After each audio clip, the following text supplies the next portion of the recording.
Okay guys, on today's rapid response video, the comment is coming from TJ Soups, who says, "What's your ideal version of the Justice League? If you could pick and choose your preferred iterations of the Big Seven through each character's different comic interpretations." This is a great question. Now I get to choose from all over the multiverse the exact option for each character I would want to form a Justice League out of. I do have a video on this channel from over a year ago. At this point, maybe I should just make another one, but this video was where I did discuss what characters would belong in my Justice League and other DC teams. But this is a little bit different because I get to choose the exact version of the character, so this should be fun. So we are looking at the main seven, but as I've talked about before, the main seven is interchangeable. There's a lot of people who have their Justice League look different than many others. So what I'm going to do is I'm going to go through the main Justice League 7, but I'm also going to add in an 8th character.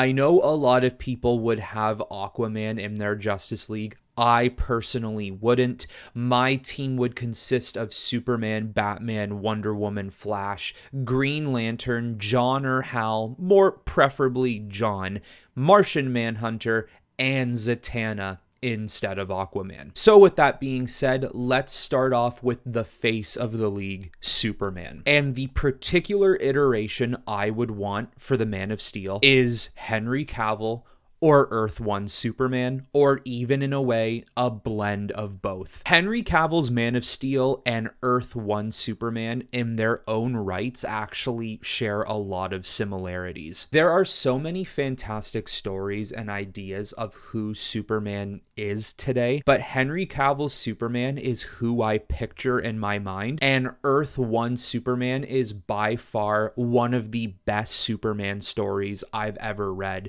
and one of the best origin stories I've ever read. That comic book is also what really got me more into Superman. I also considered using Kingdom Come Superman. The only problem with that is I always picture him to be a little older in that particular situation. So maybe if we looked at this team years down the road, my Superman could turn in to a Kingdom Come Superman. Now for Batman, this in a way was an easy decision, but a hard decision because just like Superman, there are so many fantastic versions of this character all over the multiverse, canon, Elseworlds, video games, movies, you name it. But my mind immediately went to Arkham Batman. Arkham Batman is top tier Batman. The only other Batman I considered, which honestly is just so similar in many ways, is the animated series Batman. That could have been a good fit for this team as well, but the Arkham Batman is literally everything I want him to be. Unbelievable at fighting,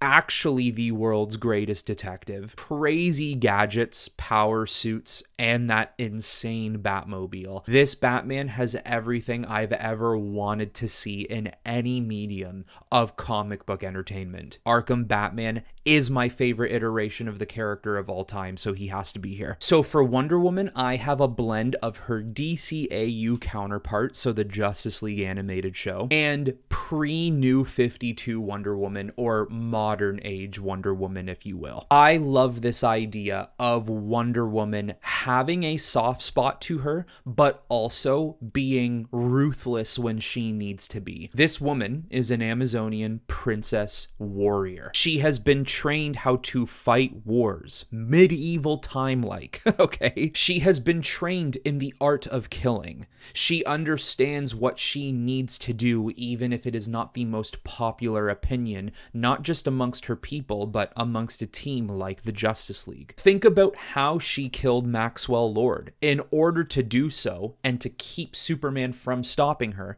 she literally slashed his throat. She is a woman in the pre-New 52, where when she has her mind set on something, she's going to do it. However, the DCAU, what I do like about her is her innocence to the world around her. She does think that things are supposed to be better than they actually are, and she does have a lot to learn. Also, the cartoon version of her does have a lot of hope, love, and care for the people she trusts, for her friends. And I would have Batman and Wonder Woman be a couple in this team as well. And the DCAU Wonder Woman is the one that's most commonly known for having a huge crush on Batman, so it fits. The DCAU also toyed with this idea that maybe she was actually the daughter of Ares and Hippolyta, not Hippolyta and Zeus, as other iterations have had, or that she's literally just made of clay. And I personally now think it would be a better idea for her to be the daughter of Ares and not Zeus. For the Flash, I have two options here, Wally West and Barry Allen. Quickly starting with Barry Allen, I'm going to be completely honest with you, any canonized version of the character I'm good with.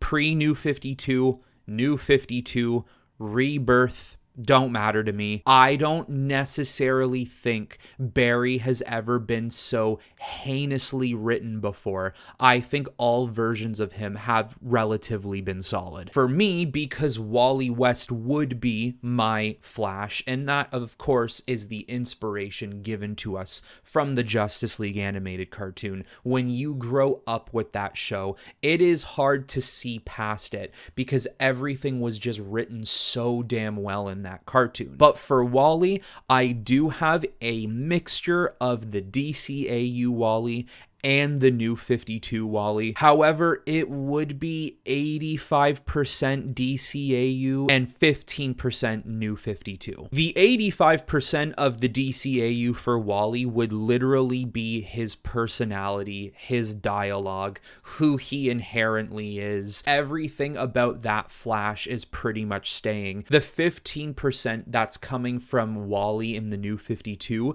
is his power level. The fact that if he really reached his potential, he could be one of the strongest characters in all of the DC universe. I like the idea that DC Comics basically made Wally West like the true inheritor of the Speed Force, and that's what I would bring over into his DCAU iteration. Now for Green Lantern, once again, we have two options here, John and Hal. I'm going to start with Hal. Simply put, for him, I have the modern age continuity of Hal Jordan. I think in the modern age, they really captured Green Lanterns the best they've actually ever been captured in canonized comic books. I always do talk about how Hal Jordan, in his own right, relating it to Star Wars, he is kind of the chosen one of the Green Lantern Corps, and I feel as if in the modern age, they really captured how important he was as the Green Lantern. The Green Lantern that everyone should look up to. The Green Lantern who can tap into potential that other Green Lanterns and other lanterns in general simply can't. Then for John Stewart, because that is probably where I would take my Justice League with the Green Lantern, I have another mixture for him. It is DCAU once again because it's just so damn good, mixed with any canon John Stewart. I do really like his personality in the animated cartoon, and I even said this in a review that I did for the show a couple months ago after watching it for the first time in a long time. John can actually be a bit of a prick in that show. Some of the things he says, sometimes the way he acts, trying to be a little higher and mightier than others, judging people off of their decisions and their opinions. Even though it can get annoying and it's frustrating, I like that he has that personality because now it gives him something he needs to work on. He needs to be better than that. And as you see John Stewart's character progress throughout the show, he does become a much more likable person. Also, mixing him with any canon version of the character. The reason I'm doing that is because the one big thing I feel that was missing from John Stewart from the cartoon, he's much more militarized. I want to see a John Stewart who's going to form military packs all over his body. He's going to whip out a Green Lantern sniper rifle, or he's going to strap on these crazy missile barrage launchers on his back while running around with an assault rifle chucking Green Lantern grenades. That is what I do want to see from Jon Stewart. I think it's a perfect fit for his character, really. Creating those formations with his ring is what makes him stand out a little bit more from other Green Lanterns. For Martian Manhunter, it is simply just his DCAU iteration. I think Martian Manhunter has been written well in other versions of the character throughout comic books. However, I think his DCAU counterpart is not only so good, but it is the most memorable version of the character. Honestly, I think moving forward even into the future today, whether you make a comic book about him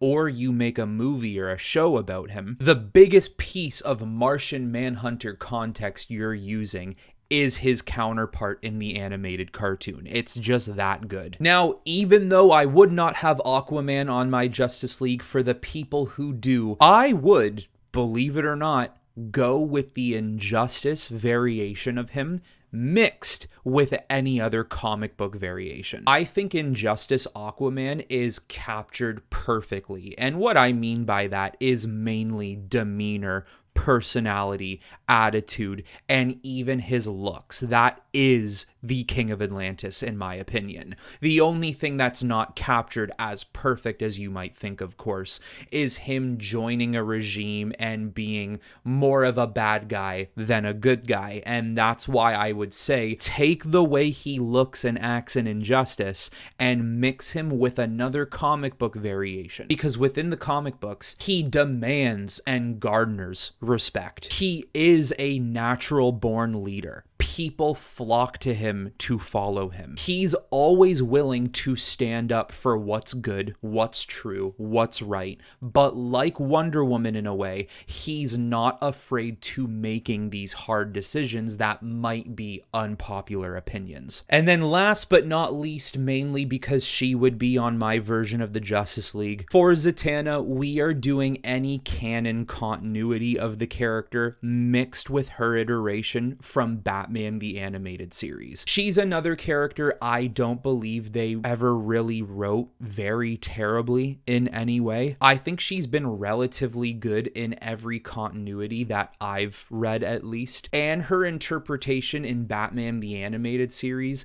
I like this idea that she already knows Batman before the Justice League. She already has a friendship with him. And I do like as well that Batman would specifically go to her for magical expertise. And it's not until you actually get to know her character a little bit more and she is involved with the Justice League a little bit more where you actually find out how crazy powerful she really is. Also, I've never said this in any of my other videos before, but I'll say it here because many of you know I'm not a huge fan of Superman and Lois Lane together. I really don't like that relationship. In my iteration of these characters, it would be Superman and Zatanna who would one day get together.